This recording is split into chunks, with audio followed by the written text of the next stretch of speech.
Hello, अस्सलाम वालेकुम। अच्छा जी, अब हमारा आज का लेक्चर हम निकालते हैं। आई होप सब ठीक ठाक हैं। ठीक है, हमने पिछला वीक जो हमारा वीक 1 था उसमें हमने फर्स्ट, सेकंड और थर्ड लेक्चर लिया था। अब वीक 2 है तो हमारा फोर्थ, फिफ्थ और सिक्स्थ लेक्चर होगा। आज के लिए 2 क्लासेस हैं तो फोर्थ और फिफ्थ लेक्चर है। पहले फोर्थ लेक्चर स्टार्ट करते हैं। ठीक है, मैं थोड़ी सी स्लाइड्स बड़ी कर देती हूँ। ठीक है जी। अच्छा, तो आज का जो हमारा टॉपिक है लेक्चर नंबर 4 का, वो है common characteristics of developing countries. ठीक है। अच्छा जी, सबसे पहले तो आपको ये बात पता होनी चाहिए कि कंट्रीज डेवलपिंग क्यों इन्होंने अलग कहा है। ठीक है, यहाँ पे मैं आपको लिख दूँ कि कौन कौन सी कंट्रीज होती हैं। हमें पता है अंडर डेवलप्ड होती हैं, फिर क्या है जो डेवलपिंग होती हैं। ठीक है, और फिर क्या है जो डेवलप्ड होती हैं। ठीक है जी, ये क्या है हमारी डिफरेंट टाइप की कंट्रीज आ गई। डिफरेंट टाइप की कंट्रीज से क्या मतलब है, डिफरेंट कैटेगरीज की। ठीक है जी, अब हमें कैसे पता चलता है कि अंडर डेवलप्ड कंट्रीज कौन सी हैं, डेवलपिंग कौन सी हैं, डेवलप्ड कौन सी हैं। इन सब का क्या होता है, अलग एक स्टैंडर्ड होता है कि क्यों इनमें डिफ्रेंशिएट किया जाएगा। ठीक है, जो चीज़ आज हमने पढ़नी है वो क्या है, कॉमन कैरेक्टरिस्टिक्स। कैरेक्टरिस्टिक्स क्या होते हैं, जो भी क्वालिटीज़ वगैरह होती हैं या जो इनके ट्रेट्स होते हैं। ठीक है, वो क्या है डेवलपिंग कंट्रीज के। अभी आपने बात देखनी है, ना तो बिल्कुल अंडर डेवलप्ड कंट्रीज की बात हो रही है, ना बिल्कुल ही डेवलप्ड कंट्रीज की बात हो रही है, बल्कि डेवलपिंग कंट्रीज की बात हो रही है जो कि अभी डेवलपमेंट कर रहे हैं और डेवलप्ड बनना चाह रहे हैं। ठीक है, अभी ये डेवलपिंग है। ठीक हो गया। अच्छा जी, तो हम स्टार्ट करते हैं। सही, नंबर 1 क्या है कि क्या कैरेक्टरिस्टिक्स हैं कॉमन सारी डेवलपिंग कंट्रीज के। हम उन्हें क्यों कहते हैं कि डेवलपिंग कंट्रीज हैं। लो स्टैंडर्ड ऑफ लिविंग। अच्छा, अब पहली बात, लो स्टैंडर्ड ऑफ लिविंग है इसलिए वो डेवलप्ड नहीं है। जो डेवलप्ड नेशंस है ना, उनका स्टैंडर्ड ऑफ लिविंग लो नहीं है बल्कि हाई है, तभी हम उनको कहते हैं कि फुली डेवलप्ड हो चुकी हैं। उनमें भी ऑब्वियसली डेवलपमेंट तो चलती रहेगी, इकोनॉमिक डेवलपमेंट तो हर जगह होगी, लेकिन क्या है कि फिर भी उनकी जो एक स्टैंडर्ड है या एक लिमिट है वो अच्छी खासी है। ठीक है, ये जो डेवलपिंग है इनका स्टैंडर्ड ऑफ लिविंग लो है। ठीक है, एक तो अंडर डेवलप्ड है जिनका तो कोई हाल ही नहीं है। ठीक है, उनकी हम अलग कभी डिस्कशन आगे जो आएंगे हमारे लेक्चर्स उनमें करेंगे। ठीक है, तो पहला क्या है डेवलपिंग नेशंस में कि उनका लो स्टैंडर्ड ऑफ लिविंग होता है। ठीक है, स्टैंडर्ड ऑफ लिविंग में मैं आपको बता चुकी हूँ कि क्या क्या आता है। स्टैंडर्ड ऑफ लिविंग, जिस तरह हमने ग्रोथ और डेवलपमेंट में फ़र्क पड़ा था, तो वही चीज़ आप सोचें कि हमने कहा था कि ग्रोथ तो चीज़ों का बढ़ना है, लेकिन जो डेवलपमेंट है वो किसी इकोनॉमी का स्टैंडर्ड ऑफ लिविंग इम्प्रूव होना है। स्टैंडर्ड ऑफ लिविंग लो है, यानी कि स्टैंडर्ड ऑफ लिविंग में क्या क्या आता है, हेल्थ आती है, ठीक है, एजुकेशन आती है, तो ये सारी चीज़ें भी क्या हैं, इंफ्रास्ट्रक्चर, ये सब कुछ वो भी क्या है, काम में लो है। स्टैंडर्ड ऑफ लिविंग लोगों का उतना हाई नहीं है, उनको हेल्थ और एजुकेशन ये वो सब में प्रॉब्लम्स हैं। कैसे हैं ये भी हम आगे डिस्कस कर रहे हैं। इनकम्स लो है। ठीक है, इनकम्स उस तरह नहीं है जिस तरह हम बात करते हैं जब हम पाकिस्तान की बात करते हैं कि जी एक डेवलपिंग नेशन है, तो हम क्यों कह रहे होते हैं, और बाहर किसी कंट्री का अगर यूएसए वगैरह हम कहते हैं डेवलप्ड है। वो डेवलप्ड क्यों है, क्योंकि वहाँ पे जो इनकम्स हैं आपकी पर आवर जो इनकम है या वैसे जो पर मंथ इनकम है आपकी, वो एक अच्छी खासी इनकम है। ठीक है, इन सारी चीज़ों के स्टैंडर्ड्स हैं जो आपने देख रहे हैं कि कितनी इनकम होगी, कम होगी। जैसा हमने पावर्टी का पढ़ा था कि अगर $2 या $1.96 पर डे से कम होगा तो क्या है, पावर्टी लाइन के नीचे आएगी। इनकम अगर कम होगी इससे तो पावर्टी लाइन के नीचे आएगी, वो इंडिविजुअल पावर्टी लाइन के नीचे आएगा। तो अब क्या है कि लो इनकम्स हैं वहाँ, आपने देखा जैसा मैं अभी कही थी बाहर की कंट्रीज में इनकम्स बड़ी अच्छी है। ठीक है, पता लगता है कि जी इनकम है, उससे आपका कुछ गुजारा होगा। लेकिन जो अभी कंट्रीज डेवलप नहीं है, वो अभी डेवलप हो रही हैं, उनकी इनकम्स इतनी अच्छी नहीं है, उनका स्टैंडर्ड ऑफ लिविंग इतना अच्छा नहीं है। ठीक है, लो है इनकम। इनइक्वालिटी, इनइक्वालिटी अब बहुत सी आप देख सकते हैं, ठीक है। एक तो हम कहते हैं इनइक्वालिटी किस चीज़ की, कि जो गरीब है वो गरीब तर हुए जाता है और जो अमीर है वो अमीर तर हुए जाता है, ठीक है। इनकी इनकम्स में बहुत ज़्यादा फ़र्क है। ये जो इनइक्वालिटी है या डिस्क्रिमिनेशन है, ये नहीं होनी चाहिए, ठीक है जी। अगर जौन सा है पुअर या रिच अगर आप क्लासिफाई करते भी हैं तो उनकी इनकम में कोई बहुत ज़्यादा फ़र्क नहीं होना चाहिए कि जो गरीब है उसको 2 रुपए मिल रहे हैं और जो अमीर है फिर उसको लाखों में मिल रहे हैं, ठीक है। तो ये वाली इनइक्वालिटी जो इनकम की इनइक्वालिटी होती है। दूसरा आप इसको डिस्क्रिमिनेशन की सेंस में भी ले सकते हैं। इनइक्वालिटी कैसे है कि हमारा जेंडर गैप बहुत है, जो डेवलपिंग कंट्रीज़ हैं उनमें वो अभी डेवलप नहीं हुई क्योंकि उनमें ये चीज़ें एग्जिस्ट करती हैं, उनमें इनइक्वालिटी है, जेंडर डिस्क्रिमिनेशन है। जेंडर डिस्क्रिमिनेट करने का क्या मतलब है, डिस्क्रिमिनेट होता है एक डिफरेंस है, ठीक है। जैसा हम मेल और फीमेल की बात करते हैं तो अपॉर्चुनिटीज़ में उनका क्या है, डिस्क्रिमिनेशन है, ठीक है। कुछ जगहों पे क्या है, फीमेल्स को जॉब्स मिले जा रही हैं, मेल्स को नहीं मिल रही। कुछ जगहों पे क्या है कि मेल्स को ज़्यादा मिल रही हैं, फीमेल्स को उतनी अपॉर्चुनिटीज नहीं मिल रही। तो ये क्या है, जेंडर में एक डिस्क्रिमिनेशन है, ठीक है। अच्छा जी, फिर क्या है, पुअर हेल्थ। अब ये चीज़ है कि हमने देखना है कि हेल्थ का, क्योंकि हमने देखा हेल्थ, एजुकेशन, ये बेसिक चीज़ें हैं जिनसे हमें पता चलता है स्टैंडर्ड ऑफ लिविंग किसी उसका इकोनॉमी का कैसा है, ठीक है। तो अगर आपका हेल्थ सिस्टम ही पुअर है, आपके मेडिसिन नहीं हैं, आपके हॉस्पिटल्स उतने अच्छे नहीं हैं, उतने अच्छे नहीं है। एक तो है ना कि जो बिल्कुल ही नहीं है, बहुत कम है, वो तो बिल्कुल अंडर डेवलप्ड हो गए। ये जो डेवलपिंग है इनमें डेवलपमेंट आ रही है, इम्प्रूवमेंट आ रही है, but still it is not up to the standard, it is not up to the mark, ठीक है। अभी भी जो हेल्थ के हैं कंडीशन वो अच्छी नहीं है, आपके हॉस्पिटल्स वगैरह ज़्यादा नहीं है, स्टाफ सही ज़्यादा नहीं है।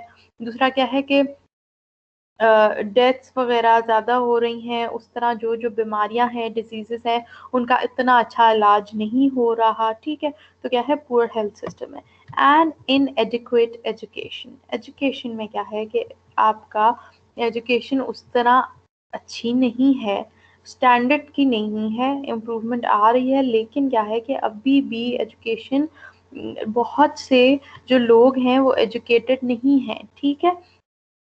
जो लिटरेसी रेट है वो इतना अच्छा नहीं है, और अगर एजुकेशन है भी तो उसके भी स्टैंडर्ड में फ़र्क है, ठीक है। पाकिस्तान में अब हम स्पेसिफिकली बात करते हैं, ये वैसे तो कॉमन कैरेक्टरिस्टिक्स की बात चल रही है, लेकिन क्योंकि हमें एग्जांपल्स भी साथ चाहिए होते हैं और क्योंकि हम पाकिस्तान में हैं तो हम पाकिस्तान को डिस्कस करेंगे। इसमें क्या है कि आपका क्या है, जो प्राइमरी सेकेंडरी इस तरह डिविजन्स होती है ना क्लासेस की, उसमें ड्रॉप आउट्स भी बहुत ज़्यादा हैं। ड्रॉप आउट्स क्या होते हैं, जो लोग बस अभी तालीम शुरू करते हैं, एक आध उन्होंने नर्सरी की जमात पढ़ी, अब मैट्रिक लोगों ने किया और बस उसके बाद ख़त्म एजुकेशन, ठीक है। तो एजुकेशन उस तरह नहीं है, लिटरेसी रेट उस तरह नहीं है, ठीक है। अच्छा, सेकंड हमारा क्या पॉइंट हो गया, लो लेवल्स ऑफ प्रोडक्टिविटी। मैं एक दफ़ा चेक कर लूँ, आपकी रिकॉर्डिंग चल रही है, ठीक है। लो लेवल्स ऑफ प्रोडक्टिविटी का क्या मतलब है। अब मैं आपको बताऊं कि जो प्रोडक्शन है और प्रोडक्टिविटी है वो दो अलग चीज़ें हैं, ठीक है। जब आप प्रोडक्टिविटी कहते हो ना, ये मैं आपको लिख देती हूँ, जो जब आप प्रोडक्शन कहते हो ना किसी चीज़ की, कि जी प्रोडक्शन इतनी हो रही है, उसका क्या मतलब है कि आपकी कोई चीज़ कितनी बन रही है, ठीक है। जैसे हम कहते हैं प्रोडक्शन कितनी है पर ईयर, सपोज 1000 इस चीज के यूनिट्स बन रहे हैं, ठीक है। ये हो गई आपकी प्रोडक्शन। लेकिन अब आप कहते हो कि प्रोडक्टिविटी कितनी है, ठीक है। एक चीज की प्रोडक्टिविटी क्या होती है, प्रोडक्टिविटी, प्रोडक्टिविटी क्या होती है कि आप 1000 यूनिट्स बन रहे हैं, लेकिन पर कितने यूनिट्स लग रहे हैं आपके लेबर या लैंड या जो भी चीज़ यूज़ हो रही है, ठीक है। अब मैं आपको सही से इसका मतलब बताती हूँ। देखो, अगर मैं कहूँ कि जी प्रोडक्शन इतनी है कि 1000 यूनिट्स या 1000 किसी भी चीज़ की जो है यूनिट्स की प्रोडक्शन है, ठीक है। अब मैं कहती हूँ प्रोडक्टिविटी कितनी है। प्रोडक्टिविटी का मतलब है कि वो जो 1000 यूनिट्स बन रहे हैं उनमें एक पे कितना लेबर या कितना कैपिटल, अगर आप मशीन यूज कर रहे हैं, अगर आप लेबर यूज कर रहे हैं, तो वो कितना लग रहा है, ये क्या है उस चीज की प्रोडक्टिविटी। प्रोडक्टिविटी बेसिकली होता है एफिशिएंसी कितनी है, ठीक है। तो अब आपके माइंड में तो आया होगा, क्योंकि अक्सर हम क्या है मिक्स कर देते हैं कि जी प्रोडक्शन या प्रोडक्टिविटी में क्या फर्क है। तो किसी चीज की प्रोडक्शन का बस उसका बनना है, उसकी प्रोडक्टिविटी क्या है कि उसकी एफिशिएंसी कितनी है। अगर दो जौन से हैं यूनिट्स, वो एक लेबर बना रहा है या फिर 2 यूनिट्स के लिए 2 लेबर रखने पड़ रहे हैं, 2 यूनिट्स, तो इसकी प्रोडक्टिविटी में क्या है फर्क है। तो ये हमारा हो गया कि जो डेवलपिंग नेशंस हैं उनमें क्या है उनकी प्रोडक्टिविटी का क्या है फर्क है, ठीक है, लो लेवल्स है। अब इसको मैं ले जाती हूँ पीछे ताकि आपका जो स्लाइड्स थी वो ऐसे, ये हो गया, ठीक है जी। अच्छा, प्रोडक्टिविटी की बात हो गई। अब हमारा नेक्स्ट जो है वो क्या है, high rates of population growth and dependency burdens child and old age ratios, ठीक है। इसका क्या मतलब है कि पॉपुलेशन ग्रोथ बहुत ज़्यादा है, हाई रेट्स हैं। पॉपुलेशन एक ऐसी चीज़ है जिसको आपको कंट्रोल करना है। पिछले लेक्चर्स में मैंने आपको बताया था कि जिस तरह चाइना ने अपनी एक पॉलिसी यूज़ की, उन्होंने कहा कि 2 बच्चों के बाद अगर बच्चे हुए तो उस पे क्या है टैक्स लगेगा, ठीक है। लेकिन ऑब्वियसली वो इतना अच्छा उनको रिजल्ट शो नहीं हुआ, क्योंकि जब यंग जनरेशन जो कि एम्प्लॉयमेंट जिसकी होती है, प्रॉपर काम होता है, वो एफिशिएंट होती है, प्रोडक्टिविटी उसकी अच्छी होती है, जब वो ही नहीं थे तो क्या है सब बूढ़े लोग रह गए। तो आपने ऐसी कोई पॉलिसी सोचनी है, देखनी है जिसमें ऐसा भी ना हो कि आपकी पॉपुलेशन बिल्कुल ही खत्म हो जाए, लेकिन ये भी ना हो, ठीक है, कि बहुत ही हाई रेट्स हो। जिस तरह के कॉमन कैरेक्टरिस्टिक है डेवलपिंग कंट्रीज का कि उधर बहुत ही हाई रेट्स होते हैं पॉपुलेशन ग्रोथ के।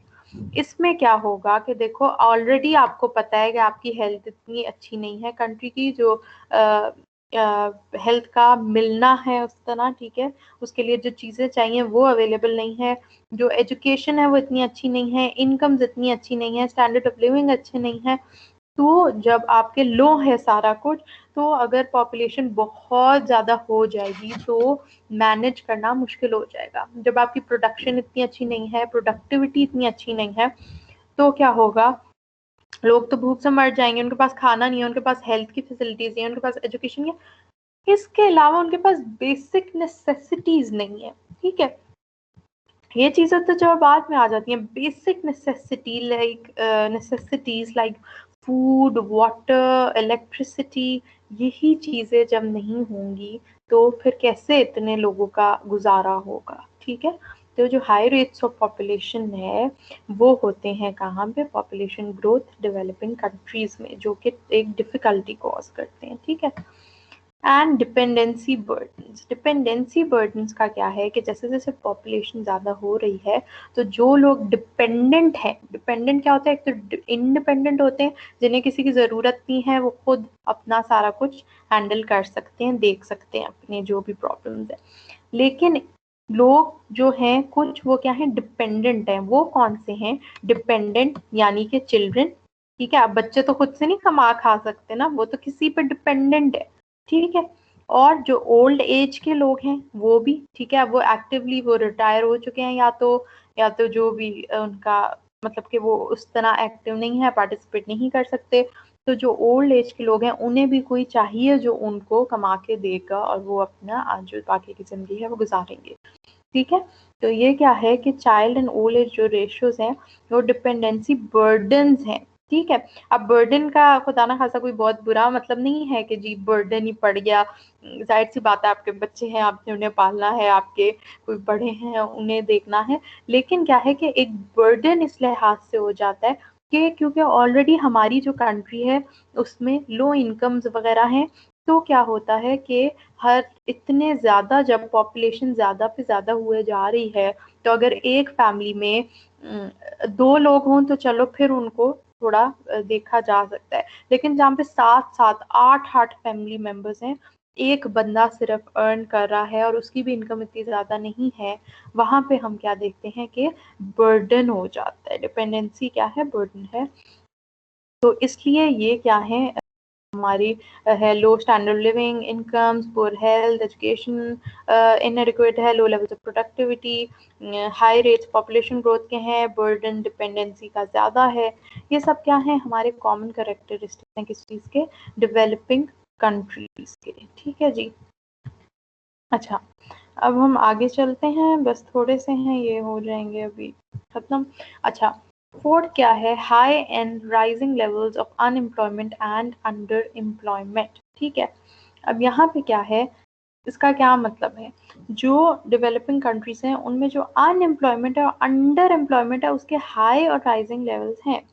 अनएम्प्लॉयमेंट अंडर एम्प्लॉयमेंट होती क्या है, इनमें फर्क क्या है, पहले तो ये मैं आपको बता दूं जिसको नहीं पता, ठीक है, ताकि आपको ये पॉइंट तो क्लियर हो, आगे समझ आएगी कि उनके हाई रेट्स होने से नुकसान क्या है। ठीक है, high and rising levels of unemployment, unemployment का क्या मतलब है? जो अनएम्प्लॉयड होते हैं, unemployment classifies individuals who do not have a job and are not working at all. ठीक है, अनएम्प्लॉयड वो लोग हैं जिनके पास जॉब नहीं है या वो बिल्कुल काम नहीं कर रहे। ठीक है, जो लोग सर्च कर रहे हैं जॉब वो तो आते हैं अनएम्प्लॉयड में। ठीक है, लेकिन वो भी आते हैं जिनके पास अभी बिल्कुल जॉब नहीं है, बस वो सर्च कर रहे हैं। ठीक है, और वो काम अभी उनको नहीं मिला या जो भी, तो वो क्या है? अनएम्प्लॉयड है।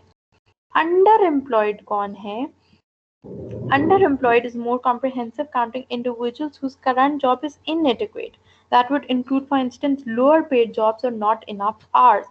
Underemployed वो हैं जो जॉब तो कर रहे हैं, लेकिन जो उनके पास जॉब है वो कोई अच्छी जॉब नहीं है। ठीक है, उनकी जो जॉब्स हैं वो लोअर पेड है, या उनको बहुत उनके वर्किंग आवर्स अच्छे नहीं है, वो जॉब इतनी अप्रोप्रिएट नहीं है उनकी एजुकेशन, उनके स्किल्स के लिहाज से। यानी कि एक बंदा है अनएम्प्लॉयड तो हो गया ना, उसके पास जॉब ही नहीं है। ठीक है, एक पीएचडी है, उसके पास जॉब ही नहीं है, वो हो गया अनएम्प्लॉयड। लेकिन अगर पीएचडी बंदा एक रेडी लगा के बैठा हुआ है, तो एम्प्लॉयड तो है, काम तो वो कर रहा है, ठीक है, इनकम उसको आ रही है, लेकिन ये कोई उसके लिए ठीक एम्प्लॉयमेंट तो नहीं है ना, अप्रोप्रिएट तो नहीं है कि एक पीएचडी बंदा या जिसके पास जो डिफरेंट स्किल्स हैं, नॉट दैट कि ये गलत बात है, नॉट एट ऑल। जैसे भी बंदा कमाए, चाहे वो डेली लगा के कमाए, चाहे जो भी, लेकिन what I am trying to say here is that appropriate नहीं है। आप अगर पीएचडी है तो उसने ऑब्वियसली पढ़ा होगा, उसको पॉलिसीज का पता होगा, वो अपनी इकोनॉमी के लिए, अपनी कंट्री के लिए बहुत कुछ कर सकता है, लेकिन उसके पास कोई अपॉर्चुनिटी नहीं है, उसके पास सिर्फ उसको क्या है, एक रेडी लगा के यानी कोई चीज़ बेचनी पड़ रही है, लेकिन उसमें जो दिमाग है उसका वो इतना उस तरह का यूज नहीं हो रहा जो चीज उसने सीखी, जो स्किल उसके पास था। तो ये क्या है? एक तरह से अंडर एम्प्लॉयमेंट में आता है। ठीक है, तो जब अनएम्प्लॉयमेंट और अंडर एम्प्लॉयमेंट के हाई और राइजिंग लेवल्स हैं, ये किसका करेक्टरिस्टिक है? डेवलपिंग कंट्रीज का एक करेक्टरिस्टिक है। ठीक है, तो इस चीज को भी क्या है? कंट्रोल करना है या लेस करना है। ठीक है जी, उसके बाद आ गए आपके ये जो आखिरी के हैं पॉइंट्स। इसमें क्या है? Substantial dependence on agriculture production and primary market exports. ठीक है जी, इसमें क्या है कि जो एग्रीकल्चर प्रोडक्शन है सिर्फ उसी पे आपकी जो सब्सटैंशियल या मेन जो आपकी डिपेंडेंस है डेवलपिंग कंट्रीज की, वो इन्हीं चीज़ों पर है। ठीक है, अब इसमें बुराई क्या है? बुराई तो कुछ नहीं है, हम कॉमन कैरेक्टरिस्टिक्स पढ़े हैं, लेकिन हम ऑब्वियसली इम्प्रूवमेंट देखेंगे कि कैसे हो सकती है। अब देखो, अब कल की जो डेवलप्ड कंट्रीज हैं, डेवलप्ड, वो कहाँ से कहाँ पहुंच गई हैं कि सिर्फ एग्रीकल्चर नहीं बल्कि वो अपने मैन्युफैक्चरिंग सेक्टर उनका बहुत हाई लेवल का हो गया। मैन्युफैक्चरिंग सेक्टर क्या है कि सिर्फ एग्रीकल्चर या इस तरह की चीज़ों पे वो नहीं रिलाई कर रहे, बल्कि उनकी जो कंट्री की प्रोडक्शन है वो बाकी मैन्युफैक्चरिंग यानी इंडस्ट्रीज, बड़ी बड़ी फैक्ट्रीज, उनसे भी हो रही है। और वो भी बहुत इंपॉर्टेंट चीज़ है, वरना आपको जो भी चीज़ों की ज़रूरत है वो सब आपको क्या करनी पड़ेंगी? मंगवानी पड़ेंगी, इंपोर्ट करनी पड़ेंगी। ठीक है। तो आपकी कंट्री खुद जब प्रोड्यूस नहीं कर रही कोई चीज़ तो ऑब्वियसली नुकसानदेह बात है, क्योंकि आप इंपोर्ट करोगे, आपका पैसा उस चीज़ पे लगेगा। ठीक है, तो इतनी आपकी कंट्री के पास इनकम नहीं है, तो वो सारा क्या है, इशू है। अच्छा, तो इनकी जो मेन जो डिपेंडेंस है वो किस पे है, एग्रीकल्चर प्रोडक्शन पे ही है, एंड प्राइमरी मार्केट एक्सपोर्ट्स हैं। जो एक्सपोर्ट्स भी हैं, यानी एक्सपोर्ट क्या चीज़ है, आप बाहर कोई चीज़ भेजते हो, ठीक है, आपकी कंट्री दूसरी कंट्री को देती है, तो ऑब्वियसली वो अर्न कर रही है, मुफ्ती का तो नहीं देती। ठीक है, उसके बदले वो क्या है, पैसे ले रही है या कोई और चीज़ ले रही है। तो अगर आपकी एक्सपोर्ट्स अभी भी सिर्फ प्राइमरी हैं, एक होता है प्राइमरी, ठीक है, और एक्सपोर्ट्स हैं, और एक होती हैं सेकेंडरी एक्सपोर्ट्स। ठीक है, अब इनमें क्या है, प्राइमरी सेकेंडरी में क्या फ़र्क है कि जो आपकी प्राइमरी एक्सपोर्ट्स हैं वो सिर्फ उन चीज़ों की हैं, जैसे कि यही एग्रीकल्चर की चीज़ें, फ्रूट, सब्जी वगैरह, दाल शाल, इस तरह की चीज़ें। ठीक है, इनके एक्सपोर्ट्स हैं। जो सेकेंडरी है वो है टेक्नोलॉजी वाली चीज़ें। ठीक है, उनकी ज़्यादा से ज़्यादा एक्सपोर्ट, ठीक है, जो कि इंडस्ट्री में बनी है। ठीक है, तो ये क्या है, इनमें फ़र्क है। तो अभी तक अगर आपकी प्राइमरी मार्केट की एक्सपोर्ट चल रही है, अभी तक आप एग्रीकल्चर प्रोडक्शन पे ही टोटली डिपेंड कर रहे हैं, तो ये क्या है, एक डेवलपिंग कंट्री का कॉमन कैरेक्टरिस्टिक है, एक डेवलप्ड कंट्री का क्या है, नहीं है। अच्छा जी, अगला पॉइंट क्या है, prevalence of imperfect markets and limited information. If you are an economic student, आपको बड़े अच्छे से पता होगा परफेक्ट मार्केट और इम्परफेक्ट मार्केट में फ़र्क। ठीक है, परफेक्ट मार्केट्स का आपको पता होगा, इम्परफेक्ट मार्केट की प्रेवलेंस है, एग्जिस्टेंस है डेवलपिंग कंट्रीज़ में। उसका क्या मतलब है, इम्परफेक्ट मार्केट यानी कि मोनोपोली आ जाती है।